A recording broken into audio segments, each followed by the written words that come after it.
mak wis kerep kok kene. Penggayaane Izan. Abah Kirun ada mic ya? Betul. Mic jenengan tetep mak. Mic jenengan tetep. Coba Bah. Ayo Bah, wah iki ya. Wah niki. Aja rame. Bayi garangan iki ya.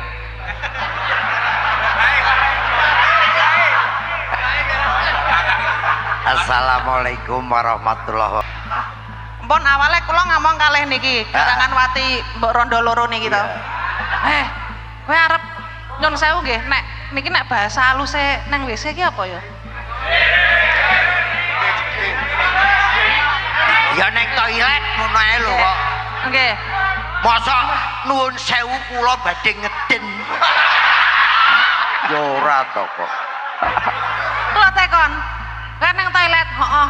Ya kowe sik. Wis. Piye? Ora sida metu, ya wis aku wae. Piye iso metu ora kapiken toilet dirasa metu. Bahasan bojoku lho mlebu. Piye ana iki ra ana sabune ana mandi. Bahasane niku ra enten kocone gedhe ngoten niku. Nek saka njaba niku nggih mboten ketok, nggih pun desene kan pun diniki to. Ha nek arep adus ki awang-awangen to nek kaca niku. Arep saka njaba ra ketok iki kok kaya ana sing ndelok ngono. Nek ya aku ora ngerti nek mungkin Pak Haji Beki apa ya pasang sesuatu neng kamar mandi ya aku ya ora ngerti. Neng saking apike Bah niku. Kowe omahku dagelan desa, omahku ya desa. Golek ciduk iki Ren. Iki apa kamar mandi api-api ora enek ciduke. Lah jedenge ra dhuwur ngene. Bar pipis ra jarta apa ki resiki. Gek enek ciduke tak celupne ngono ae. Ora urusan aku ngono kok. Angel men kaji beki lho.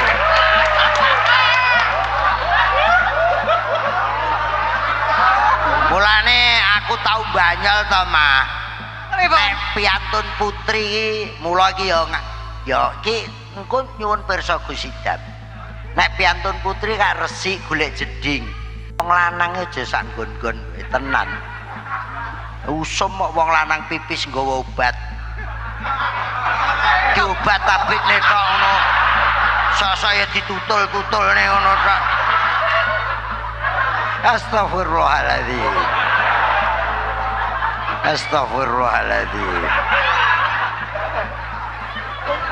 Kesenengan kowe kok. Wes, arep apa?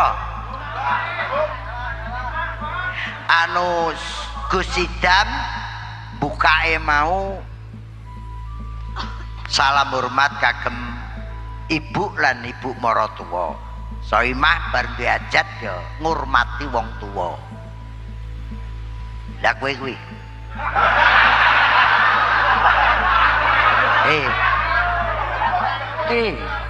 Jopo.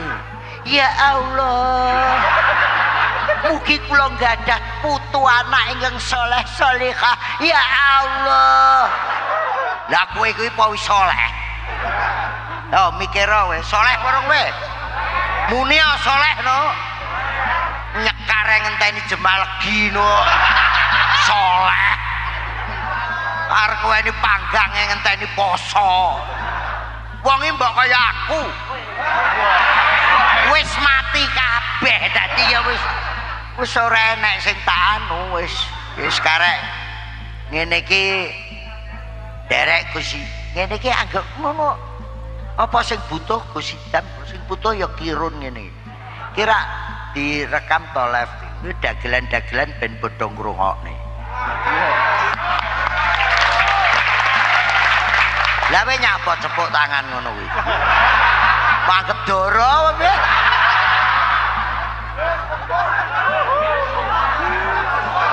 aku ini ya Soimah udah tak omongi sejak dulu ya iso mundut pirsa Gusda Gustin sampai almarhum Mbah Idris Marsuki Gus Isam Sawat Pulau Kagung Mbah Fakih Langitan saya paling kulino sowan para yayai sepuh mergo aku dituturi Gus Dur dagelan ki nak nyambut gawe nganggo lambi no enek pedagang entuke duit kulaan 1000 didol 1200 bathi sah petani bercocok tanam panen didol sah Pak polisi ngene iki entuk gaji ko negara sah. Lah nek dagelan ki nyambut gaene modale mung cangkemmu. Iso nyocot nih.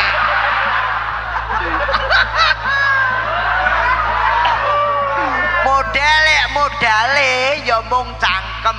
Lah cangkem ki nek mung golek iso banyol, iso nyanyi kaya Mbak Soimah, iso sampai Amerika. Suara ini anugerah dari Allah. Dagelan ya ngono kaya Percil Yuda iki. Kae kabeh anugerah teko Allah. Lah nek wis dianugrahi iso ngomong ngono, cedhak karo pondok pesantren, cedhak karo kiai, cedhak karo gus-gus ben dilurusne. Dadi rene iki aku golek slamet. Rumangsamu no. Angko nek ora disowanke pondok, nek ora ngaji, nek ora entuk pituwahe para kiai, astagfirullahaladzim, dagelan karo penyanyi karo ngene iki nek mati sing bosok cangkeme dhisik. Ngono.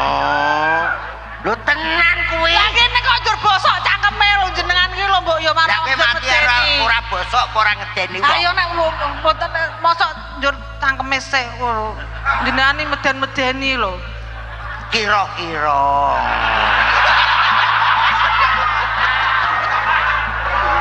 Lah nuwun sewu lho Gus Idam aku ora kok mintere ora wong saya yo ngaji ning kiai-kiai sepuh.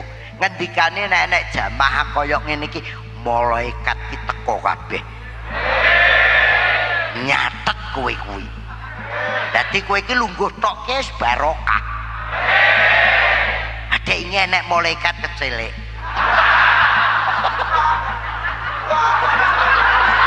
Mok lu tenan kuwi. Jam 4 ngadep ning asar ke enek masjid. Kuwi kira buanter penak. Malaikat langsung lho kenek bocah arep ngasar kok kira apik. Wis bareng arep ngedukne rahmat barokah tip. Malaikate balik kecilik dikira cakriok mayare tip. Jere malaikat ngalih karo wonge ya teko.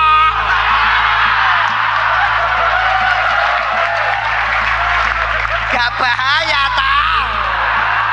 Dadi malaikat barangi kecilik. Awakmu yang ngono, makane nuwun sewu Gus Idam. Mohon izin nuwun sewu. Cakeme. Aku lagi iki los-losan yo ngene iki. Nuwun sewu, saya mubeng mulai kos kayak mau lho mah, mubeng neng Sengon kemeng lho. Nggih. Wong koyok ngene. Bareng tak pikir, ya Allah. Lah iki ora latihan mabit. Bar jumroh, bar neng Arafah. Bar doa Arafah geser ke Mina, neng Musdalifah. Kuwi jutaan umat ki ya lungguh ngene iki. Dengan nanteng, dengan luar biasa, dengan doanya sendiri-sendiri. Lah sampean bengi iki ya tak dongane wis latihan mabit ning Musdalifah, insyaallah iso haji kabeh. Haji kabeh. Amin tok ora ragat po. Rumangsamu.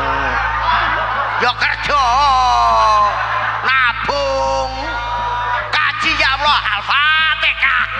Ya ora teko-teko. Kowe ora kerja kok ngono. Alhamdulillah. Nuwun sewu Gus Idam, saya selalu ngajak para seniman supaya cedak dengan pondok. Karena yaitu tadi semuanya itu nebar ngendikane Gus Dur sak catet. Orang yang paling sulit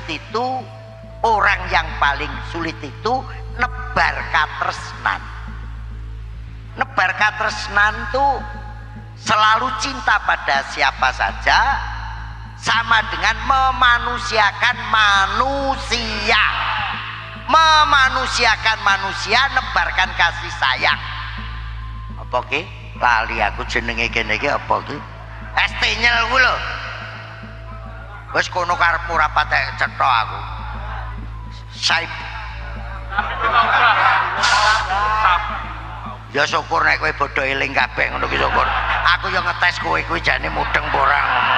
Saibul Taubah insyaallah karena saya melihat fenomena yang ada terjadi ini luar biasa. Ini keseimbangan alam. Dengan hiruk pikuknya dunia politik muncul Gus Idam sebagai penyejuk bangsa Indonesia. Dan satu perkara kowe engko pinter ya karepmu dadi garangan karepmu, namun kita harus saling menyayangi, saling mengasihi. Watak lagu lan lagiane Gus Idam memanusiakan manusia. Iki ajaran ahli sunnah wal jamaah. Jeregis Gus Dur gitu aja kok. Wis mah genten kowe mah.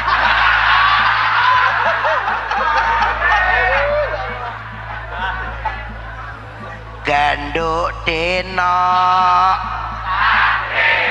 San Pondo isih perawan durung tau ketemu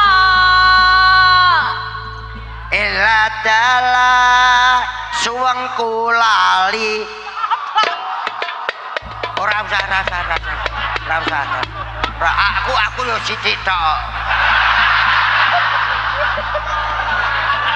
Ngomong wong kok ngene mangku purel ya Allah. Lah kok iso hub lah kaya kowe ngapale kuwi lho piye? Iki ibu-ibumu lungguh neng kono kabeh ngempil kamukten Mbak Soimah karo Gus Idam. Nempil kamukten itu cara bahasa Indonesia meminta sedikit loberan barokahnya supaya kita bisa tresno bekti nyang wong tuwa putri. Allahumma bekti marang bapa biyunge kasih ibu tak terhingga hanya memberi bagai sang surya soleh kabeh. Amin. Pun Gus. Kok malih aku wae ngono. Pun nek kula pun sering kok, Mbah. Mboten napa. Heh? Nek kula pun sering jenengan mawon. Yang lebih senior. Jenengan saja yang lebih senior. Mae lho. Aku wis nembang lho, Ma. nembang mong sak cuwel ngoten to Jeneng kula. sik wingi Tapi luar biasa ya Allah. Mugi-mugi napa niku Abah Kirun pinaringan sehat lahir batin. Panjang umur, Bah. Masya Allah. Anu sak cukupe mawon. Oh, sak cukupe ya. Sak Cukupe barokah. Kula nek didongakne panjang umur malah wedi. Heeh. Kok liyane mati aku ijen sing ngubur aku sapa? Liyane wis mati terus aku dhewe. Oh, malah dhewe renek kancane. Ayo renek kancan. Lingu. Sak cukupe wis. Oh ya wis sak cukupe, siap. Ning aku ya nuwun sewu. Mati saiki ya kesusu apa? Mati besok ngenteni apa timbang mati saiki mati besok. Iki yo mumetne malaikat iki ya. Iso kecilik ya niki. Kadung diparani tibakno tip. Cara aku malaikate tak kepruk. Tapi luar biasa ya Allah. Dawuh sak dawuh, matur sak matur iso menghibur, Masya Allah. Ini memang napa niku fadhailul amal ba'dal faraidhi. Luwih utama ning amal sakwise nglakoni ibadah-ibadah sing fardhu, sing diwajibne oleh Gusti Allah. Ini adalah idkhulus surur, membahagiakan orang lain, memasukkan kebahagiaan terhadap orang lain. Lah Abah Kiro niku selama hidupnya iki nyenengne wong wong lali utange wong apa diutang malih lali karo utange. Kula nggih kula lali ya kula. Lali ya ya. Nek utang lali Gus aku. Heeh lali. Lah sing tak gumune sing utangi kok eling. Kok lali sisan. Padha berarti kasusnya gitu. Jadi jangan nyenengne wong tok, Masya Allah. Tapi walaupun beliau itu seperti ini, dagel guyon. Tapi ketika serius, nggih serius. Ketika serius, nggih serius, matur luar biasa. Dan beliau itu yang didhawuhkan ketika bertemu orang-orang seperti saya, sing penggayane kaya aku ngeten iki lho. Duwe tanggung jawab, entah itu pesantren, entah itu dakwah, entah itu apa, yang dibicarakan selalu kiai-kiai sepuh. Jadi kena pelajaran panjenengan, dagel niku yo enek wayahe, tapi untuk terus mendekat kiai, mengikuti kiai itu sampai akhir hayat kita. Buktine beliau nih lho koncone mati urip dhewe lho. Lho, gitu, Bah. Ketoke lah yang kematiannya hilang gitu. Lah nek diweni umur dawa ngeten iki mriki nggih mikir.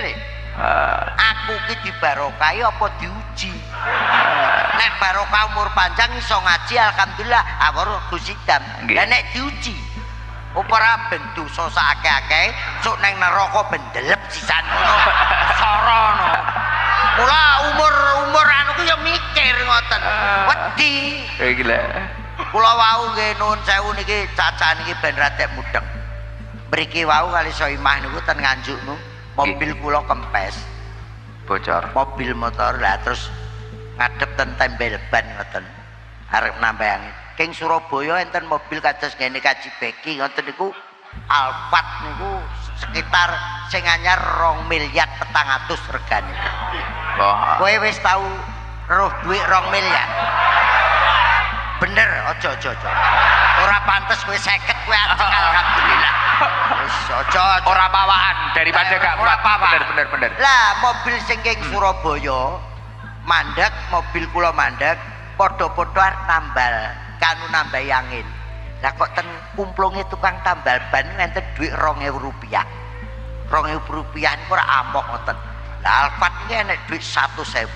Iso ngomong, dhuwit 100.000 nginguk nang dhuwit 2.000. Apa kuwi? Kowe dhuwit 2.000, rupamu amoh manggonmu nang kalenge tukang tambal ban. Ki lho aku dhuwit 100 melok jurakan manggonku nang bank dhuwur dhewe. Kowe melarat apa? Dhuwit 2.000 gak nesu. Dilokke dhuwit 100.000 mboten muring-muring blas. Malah mesem. Alhamdulillah dhuwit 100.000 ya ayo disyukuri. Aku dhuwit 2.000 melarat nggonku nang isor gak popo, kowe nang dhuwur ning ya kuwi. Nang kotak amal pondok nang masjid ke sing enek kok aku. Lah kowe nang ndi? Kowe nang ndi? Luar biasa. Sing keplok niku rupane ketoke nek ya 2.000. Ketoke 2.000 lecek. 2.000-an kuwi. Ya Allah, luar biasa. Ini pesan moral yang sangat luar biasa. Loh, ya. jawabane ra kita. Nggih. Sing penting ra ikhlas. Nah, Mono pengen sugih kaya jurakan iki. 2.000 arep njaluk balik 2 miliar metu dalan ndi? Heeh. Ngono. Wi padha karo wong ngeden ning jedenge kaji beki tapi gak metu-metu. Lah nggih. Heeh. Nah. Mergane ya ora muni maklung kuwi mah. Tibakno kasuse padha. Kula wau ya ngono. Margono iki tak lebokne ning jeding. Ah. Lah tapi ya lucu mengkono iki. Lho. Gus, iki jeding napa masjid jarene ngono. Yo ngawur kowe iki jeding kok padane masjid. Bar ngoten engko bengi turu kene apa piye no? Nggih Gus kula tilem teng jedenge gelem jarene. Margane lho klowosotan ngono masyaallah kipu-kipu lho. Ketoke cilikane ra bahagia. Ya Allah, luar biasa. Mak, nih. Saya mah nembang mah. Abah Kiron carikan minuman anget-anget. Ampun kata. Kula Mbah kula ngapunten lho, Mbah. Ya Allah, jenengan kok menghibur kaya ngeten masyaallah. alam, sobat tak mriki melih. Pokoke dongane bareng-bareng nggih. Pokoke Abah Kiron mugi-mugi sehat. Umure cukup lan barokah. Ya Allah. Dewi ngenane ten Sengon enten reok. Nggih. Sumben insyaallah enek ketoprak gabungan. Siap. Lakone Raden Said jeung Sunan Kalijogo adeke Masjid Demak. Apa gini